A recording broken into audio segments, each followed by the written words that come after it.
বয়সটা যেমনই হোক, কিন্তু তাদের চালাকি ধরতে পারি। ওরা কোন কারণে আমাকে বলতে চায় আমি সব বুঝি। আমি ছোটবেলা থাকতেই মানে বেশি কথা বলতে পারতাম না, কিন্তু তারা যে চালাকি করে এটা বুঝতাম। এই জন্য এদের সঙ্গে আমাদের সম্পর্ক লাভ হইতো না। এরা মুখে একটা কয়, অন্তরে আর কি বাবা, কি বাবা, বাজান বাজান, কি বাবা, আব্বা আব্বা, বাবা বাবা, কি বাবা, অকি লাভ করতেছে। আমি তো মনে হচ্ছে আইসা বসে বসে এই গ্রুপটা মা তারা বড় নষ্ট দিয়ে বানায়। কেমন আছো? মারহাবা জোরে গান। আপনার মনে কষ্ট হইতাছে নাকি? কষ্ট হইতাছে? হক কথা একটু দিতে হই লাগে, কিন্তু হক কথা দিতে লাগলো সুন্নিরা হক কথা বলে এই জানে, কথা বলে ঠিক কিনা? এতে আমিন কমেন। আমি বলছিলাম আমার নবীজি এমন একটা সময় দুনিয়াতে এসেছেন, কন্যা সন্তানকে জীবন্ত কবর দিয়ে ফেলতো।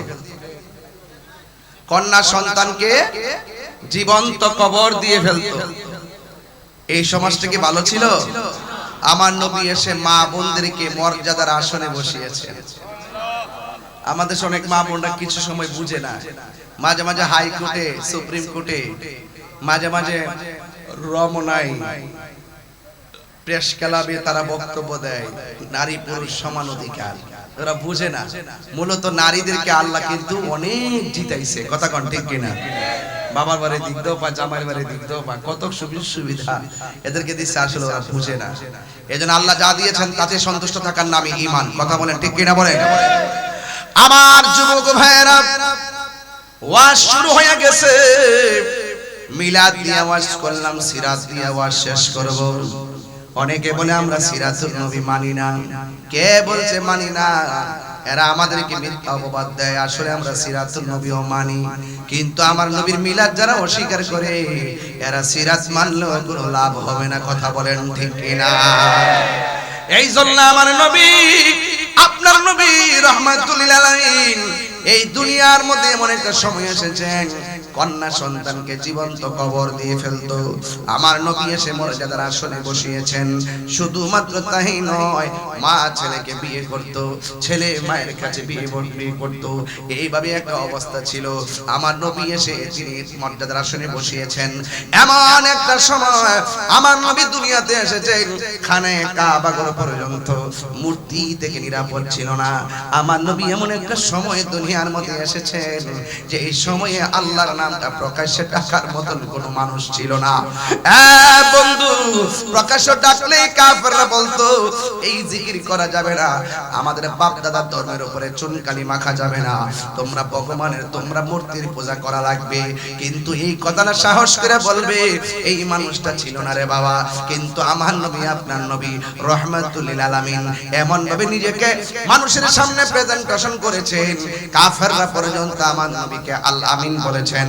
কিন্তু আমার নবী, আপনার নবী ধীরে ধীরে ধীরে ধীরে গুহায় গুহায় গুহায় গুহায় গুহায় গুহায় একজনের জিকির করত, জবানটা খুলে কন্যাকে।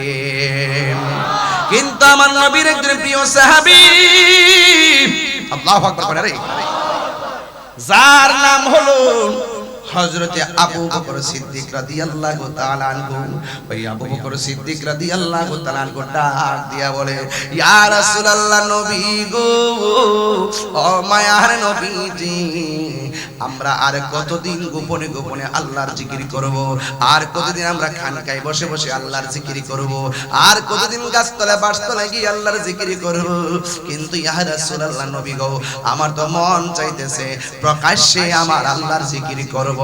আল্লাহর হাবিব ডাক দিয়ে কয়, আবু বকর, ও আবু বকর, তুমি যে আল্লাহর নাম ওপেন বলবা, দিনের দাওয়াত দিবা, দেখছনি কাফের কেমনে ঘাও করি। এবার আবু বকর সিদ্দিক ডাক দেখে, নবী গো, একবার অনুমতি দেন, একবার অনুমতি দেন, আমার জীবনটারে আমরা লুটাইয়া দিয়া গুলো দিনের পর দিনকে প্রতিষ্ঠা করব। কিন্তু আমার যুবক ভাইয়েরা গো, আমার নবী তো গায়েবের খবর দেন ওয়ালা।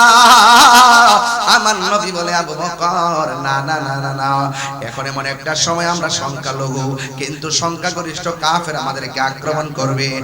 এরপরও আবু বকর সিদ্দিকের মন মানে না। আমার দেশের মধ্যে কিছু পাগল আছে, দেখবেন সব পাগল পাগল না, কিছু পাগল এমনও আছে যারা আল্লাহ নবীর প্রেমে দেওয়ানা, ঠিক কিনা? ওই আবু বকর ডাক দিয়ে ইয়া রাসূলুল্লাহ, নবী গো,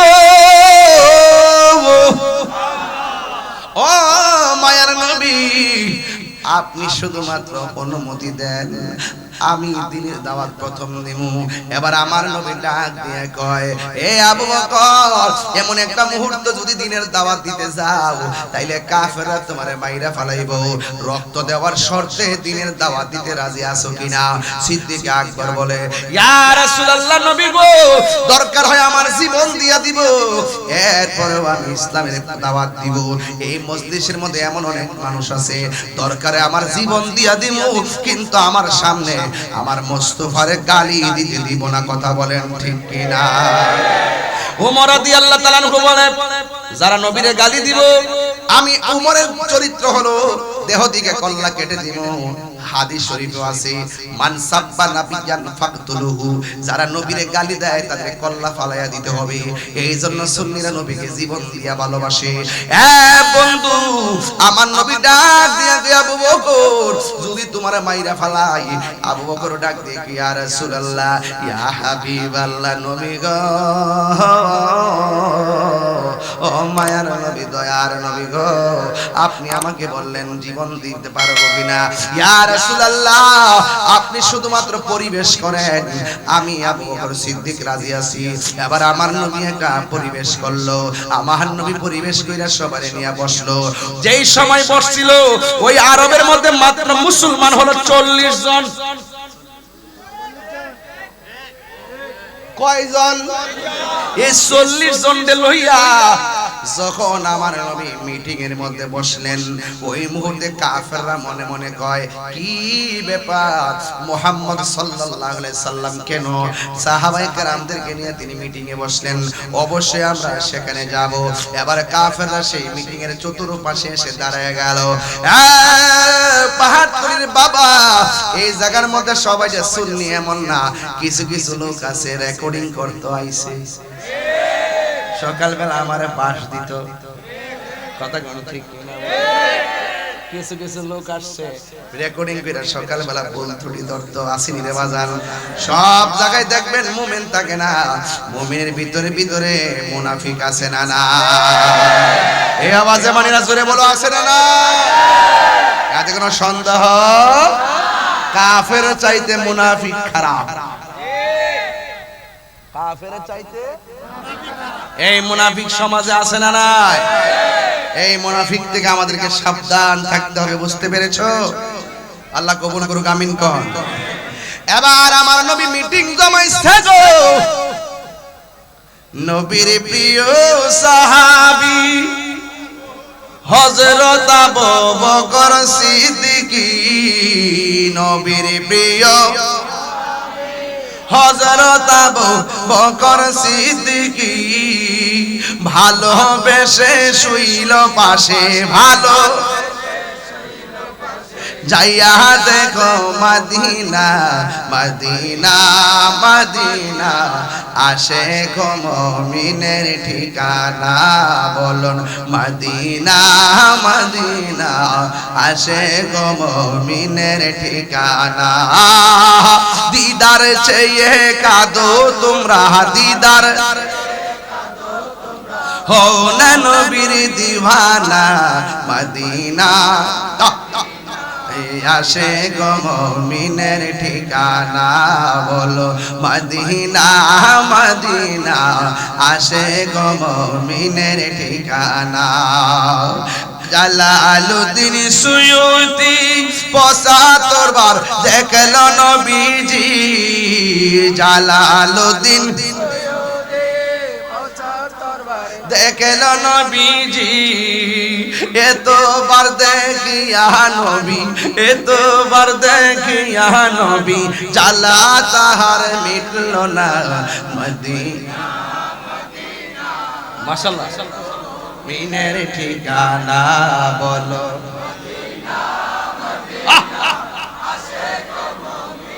ঠিকানা দিদার চেয়ে কাঁদো তোমরা হো না নবীর দিবানা মদিনা মদিনা আসে গো মুমিনের ঠিকানা জোরে জোরে কি আল্লাহু আকবার বলা যাবে না হায় রে আরো জোরে আরো জোরে বলেন আল্লাহু আকবার আল্লাহু আকবার এই ধ্বনির মূল্য আছে না নাই গুরু গোবিন্দের বিল্ডিং কম্পন শুরু হয়েছিল যখন বাবা শাহজালাল আল্লাহু আকবার স্লোগান ছিল কথা বলেন না কেন এবার আবু বকরকে নিয়ে সবাইকে নিয়ে বসছে সংখ্যা কয়জন সংখ্যা কয়জন এবার সংখ্যা 40 জনকে লইয়া হাজার হাজার মানুষ তো চতুর্পাশে কাফের এবার কাফেররা এসে দাঁড়ায় গেছে আমার নবী আপনার নবী ডাক দিয়া বলে এ সাহাবীরা রে তোমরার মধ্যে কে আছো যদি এই মুহূর্তে হককে প্রচার করতে যাইয়া কালিমার দাওয়াত দিতে যাইয়া জীবন দিতে হয় কে আছো জীবন দিবা 40 জনের মধ্যে যেই লোকটা সর্বপ্রথম লাভ দিয়া দাঁড়ায় গেছে তার নাম হইল হযরতে আবু বকর আর বড় করে কোন সুবহানাল্লাহ এই আবু বকরের রওজা মুবারকটা আমার নবীর পাশে আসে না নাই কেন কেন গো কারণ আবু বকর আমার নবীকে টাকা দিয়া কিনে নাই মোহাম্মত দিয়া গ্রহণ করেছে কথা বলেন ঠিক কিনা এবার আমার নবী আপনার নবী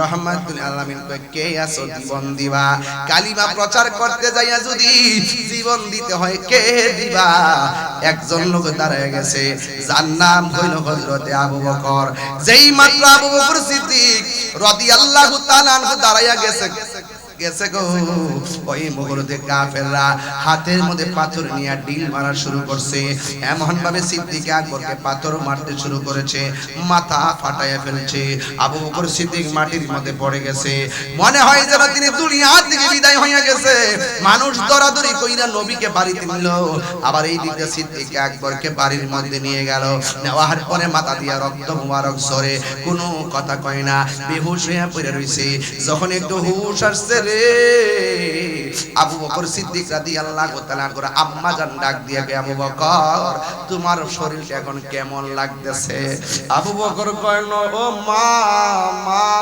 মা ও মা আমার ব্যথার খবর তুমি আমার কাছ থেকে নিতেছো আমার মাথা ফাটছে এখন কেমন লাগে তুমি আমারে বলতেছে গো আম্মা ও মা আমার কথা আমারে জিগাইও না গো মা আগে বলো না আমার রহমাতুল লিল আলামিন কেমন আছে